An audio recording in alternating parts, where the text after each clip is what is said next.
빅터 세브리아코프라고 하는 사람이 15살 때에 경험한 일입니다. 어느 날 선생님이 그를 조용히 불렀습니다. 그리고 한 말이, 너는 공부를 계속할 만한 지능을 갖고 있지 않다. 그래서 학교를 그만두고 지금부터 직장을 구하는 것이 너 인생에 있어서 최선인 것 같다. 그렇게 말을 했어요. 그러자 빅터 세브리아코프는 선생님의 말씀을 그대로 받아들여서 15살 때 학교를 그만두고 그때부터 17년 동안 직장 생활을 하게 돼요.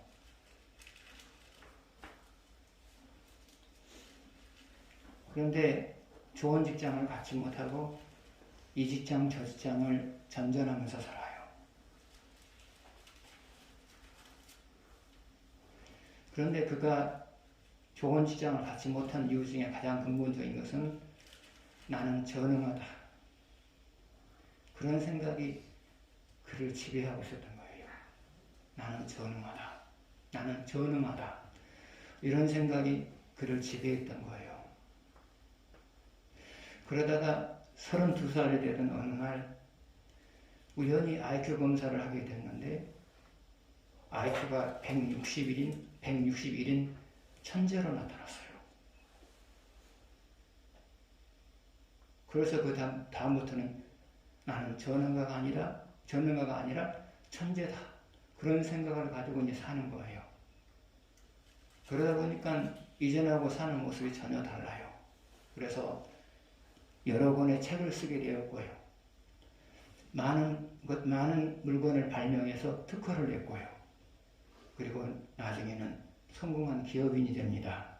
그리고 더 나아가서는 세계 멘사협회 의장이 돼요. 그 멘사회원은 IQ가 140 이상인 사람만 가입할 수가 있거든요. 세계 멘사협회 의장이 되었어요. 그러니까 빅터라는 사람의 인생은 내가 전능하다라고 생각하면서 살았을 때하고 내가 천재다라고 생각하면서 살 때가 전혀 달랐던 거예요.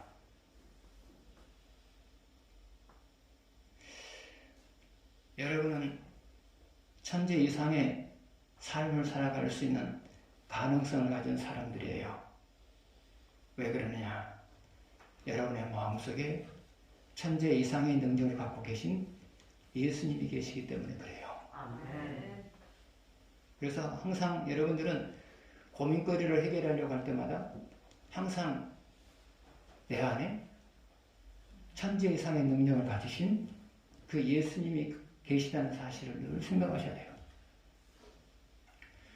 무엇인가가 여러분의 발목을 잡아서 나아가지 못하고 있는 상황에서도 내 안에는 이 장애물을 깨뜨릴 수 있는 천재 이상의 능력을 가지신 예수님 계시다라는 생각을 늘 가지면서 사셔야 돼요.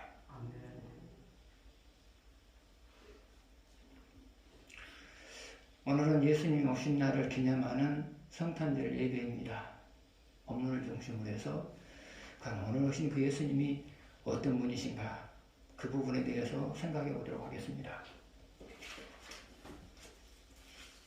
방금 우리가 6절을 읽으셨는데요. 이사야서 9장 6절을 읽었는데요. 다시 한번 읽을까요?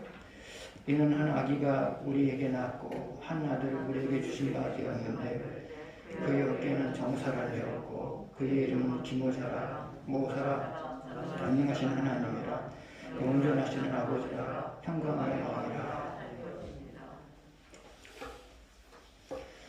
6절 앞부분을 보게 되면 이는 한 아기가 우리에게 낳고 이는 한 아기가 우리에게 낳고 한 아들이 우리에게 주신 바 되었으니 그랬어요. 그러면 여기에서 아기와 아들이 가리키는 사람은 누구일까요? 예수님이죠? 예수님이죠. 그런데 방금 우리가 읽었던 6절 앞부분을 보게 되면 예수님을 우리에게 주신 바 되었다 그랬죠. 예수님을 우리에게 주신 바 되었다 그랬단 말이죠.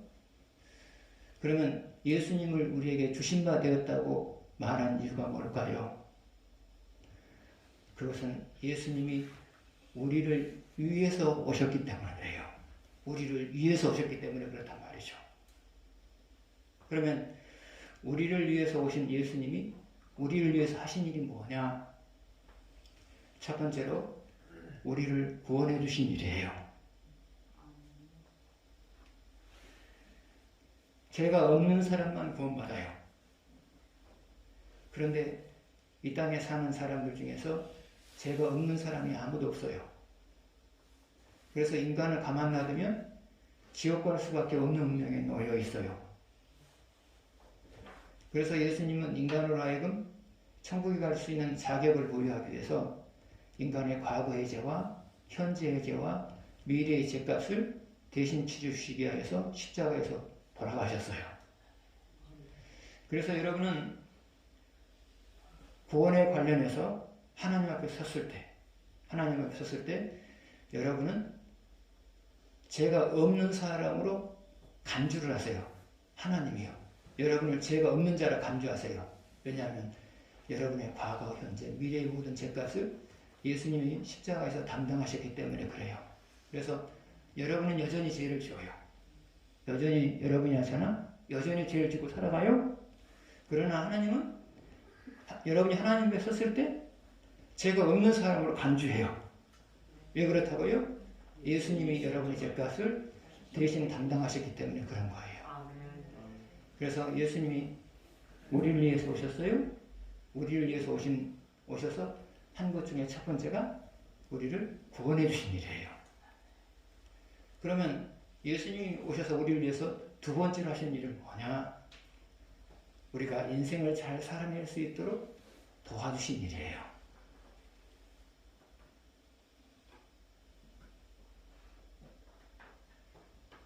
그러면 예수님이 우리가 인생을 잘 살아낼 수 있도록 구체적으로 도우셨던 것은 뭐냐?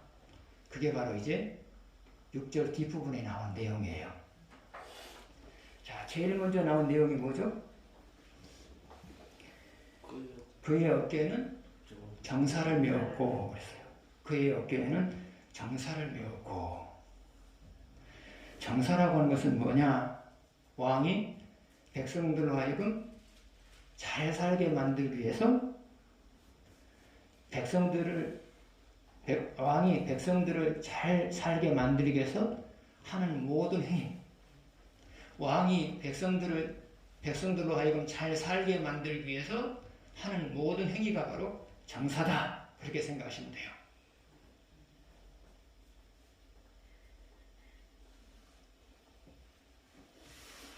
그런데 예수님을 가리켜서 정사를 메었고 그랬단 말이죠. 정사를 메었고.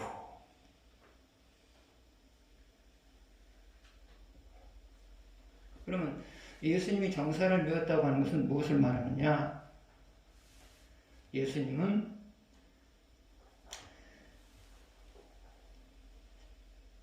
세계 모든 나라를 다스리신 분이다.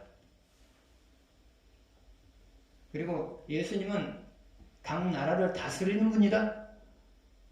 그리고 예수님은 크고 작은 공동체를 다스리는 분이다. 그리고 예수님은 개개인을 다스리는 분이다. 그리고 예수님은 자연을 다스리는 분이다. 그리고 예수님은 질병을 다스리는 분이다. 그리고 예수님은 여러분의 삶의 환경을 다스리는 분이다. 그 말이죠. 한마디로 말해서 정사를 메었다고 하는 말은 예수님은 이 땅에 존재하고 있는 모든 것들을 다스리는 분이다. 그 말이죠. 다스리는 분이다. 그러면 예수님이 왕이 나라를 다스리는 이유가 뭐였죠? 백성들로 하여금 잘 살게 만들기 위해서였죠. 그러면 하나님이 이 땅에 존재하고 있는 모든 것을 예수님이 이 땅에 존재하는 모든 것을 다스리는 이유가 뭘까요? 여러분을 하여금 인생을 잘 살아내게 만들기 위해서예요.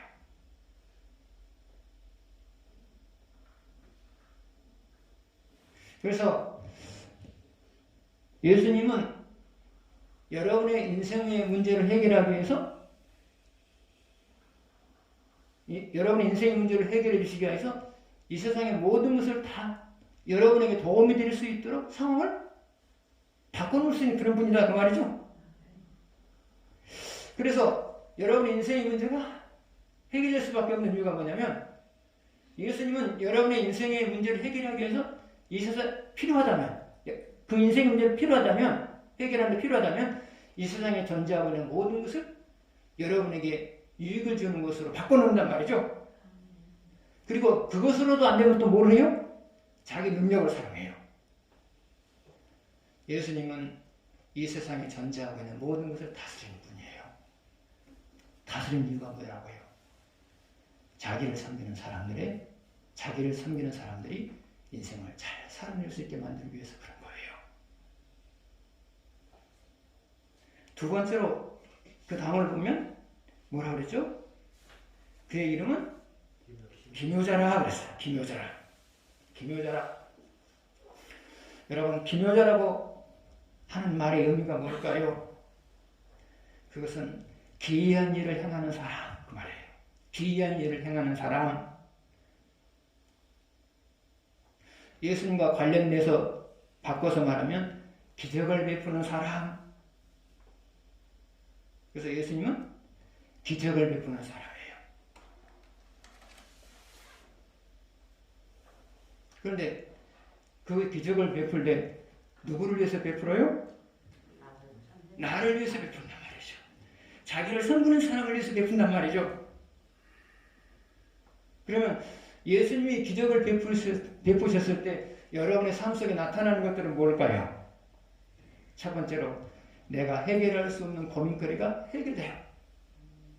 두 번째로 장애물로 인하여서 내가 성취할 수 없는 것들이 성취가 되어져요. 세 번째로 내가 노력한 것 이상의 결과가 나타나요. 이게 바로 예수님이 여러분의 삶 속에 기적을 베풀었을 때 나타나는 것들이에요. 그러면 예수님이 여러분의 삶 속에 기적을 베풀게 만들려면 어떻게 해야 되느냐? 받은 말씀대로 살아가야 돼요. 받은 말씀대로요. 그래서 여러분,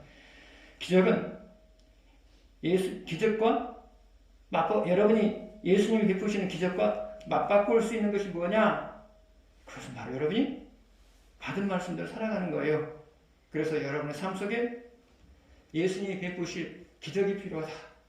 그러면 받은 말씀대로 살아가는 거예요. 그 다음에 보게 되면 뭐라고 나왔죠? 예수님은 뭐라고 묘사하고 했죠? 모사라 그랬단 말이죠. 모사라. 그럼 모사라는 말의 의미는 모사라고 하는 말의 의미는 뭐냐?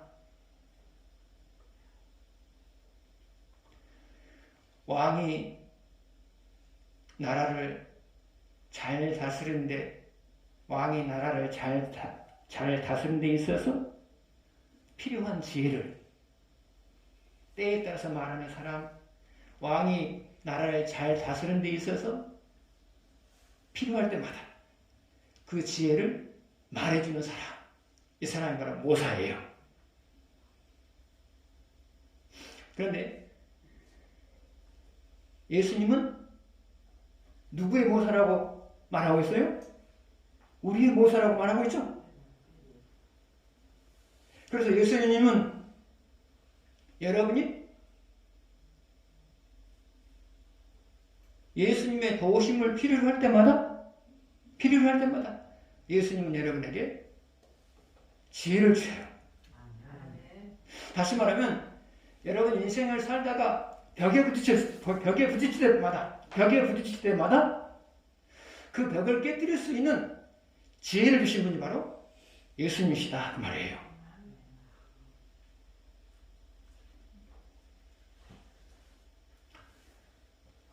그러면 예수님의 지혜는 여러분에게 어떻게 나타나느냐?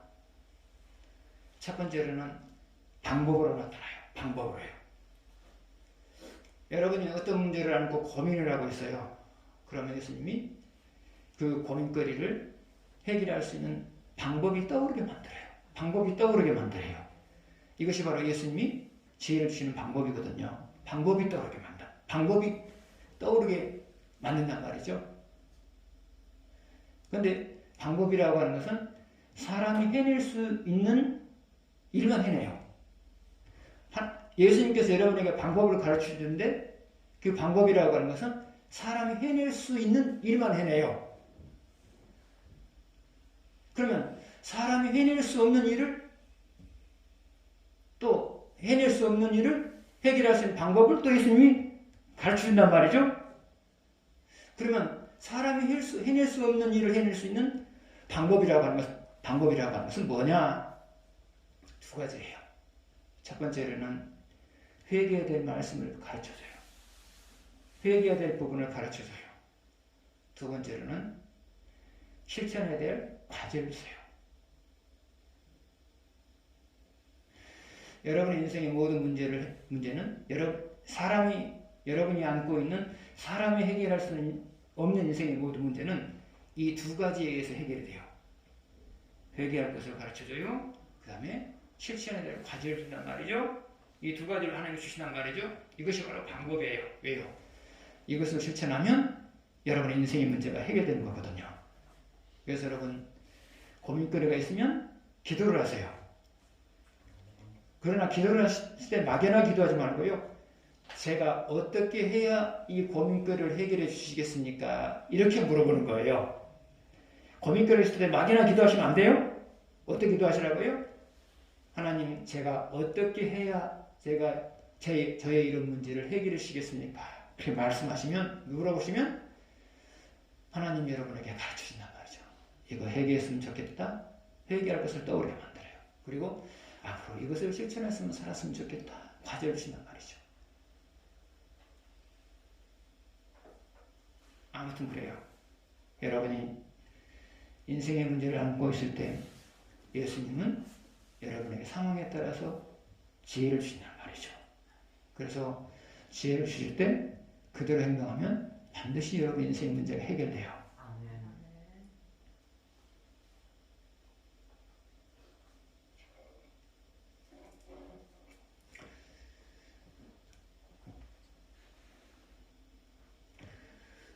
여러분이 잘 아시는 이야기예요. 삼국지 초반을 보게 되면 유비와 간호와 장비가 복숭아 밭에서 결의를 해요. 우리는 한날 한시에 죽자. 도원결의라고 그러죠. 결의를 해요.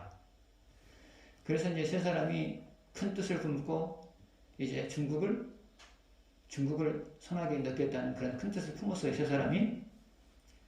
근데 여러분이 잘 아시는 바와 같이 간호와 장비는 싸움은 잘해요.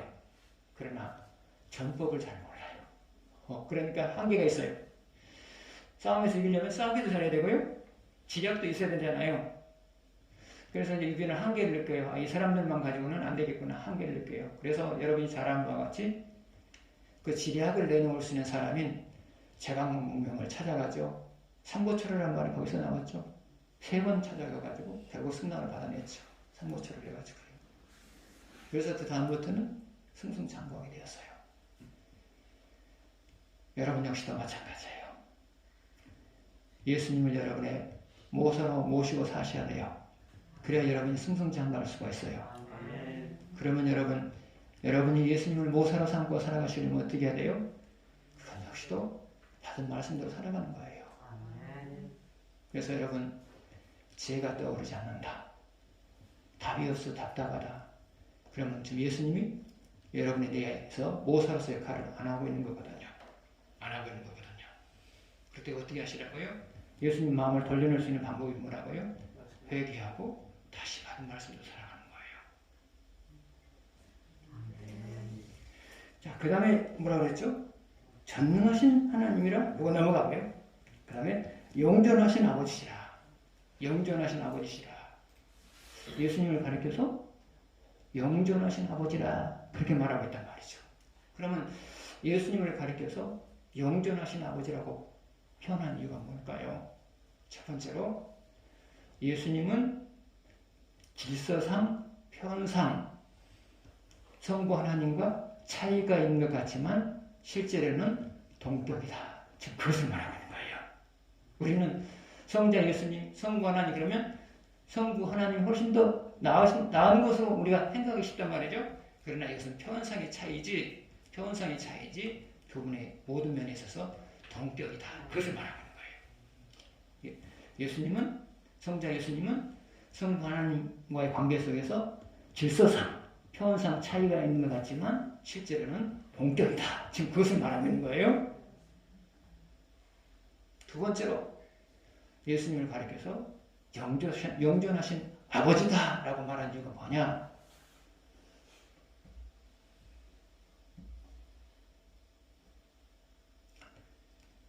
하나님은 여러분을 아버지로서 대하시죠? 하나님은 여러분을 아버지로서 대하시죠? 그럼 하나님이 여러분을 아버지로서 대한다고 하는 것은 뭐예요? 여러분 인생을 책임져 주신다는 말이죠.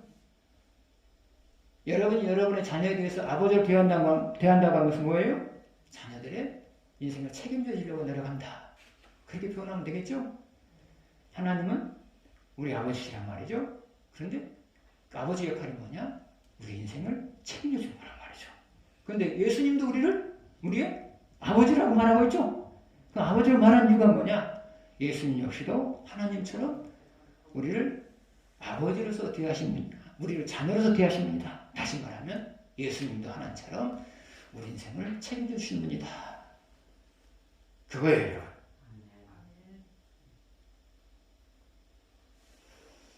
그러면 예수님이 여러분 인생을 책임져 주시는 모습은 뭐냐? 살다 보면 굴곡이 있죠? 굴곡이 있죠. 우리 인생 속에 살다 보면 굴곡이 있어요. 근데 그 굴곡이 있을 때는 마치 내 인생이 안 될 것만 같은 불안감이 휩싸이게 되죠, 사람이. 그래요. 그러나 살다 보면 적당한 때에 하나님이 굴곡된 인생을 평탄한 인생으로 바꿔놓으시죠. 그래서 여러분, 지금 여러분이 굴곡된 인생을 살고 있다 할지라도 내 인생을 책임지시는 예수님은 언젠가는 내 인생을 평탄하게 만들어 놓을 것이다. 그리고 더 나은 삶을 살게 만들어 놓으실 것이다. 그런 기대감을 늘 갖고 사시기 바랍니다. 아멘. 마지막으로 그 다음에 마지막에 뭐라고 했죠? 예수님은 평강의 왕이라. 평강의 왕이다. 예수님을 평강의 왕이라고 표현한 이유가 뭐냐? 예수님은 평강의 근원이에요. 평강의 근원이란 말이죠. 그리고 그 예수님은 우리에게 평강을 주시는 분이라고 말이죠. 예수님의 평강의 근원이에요.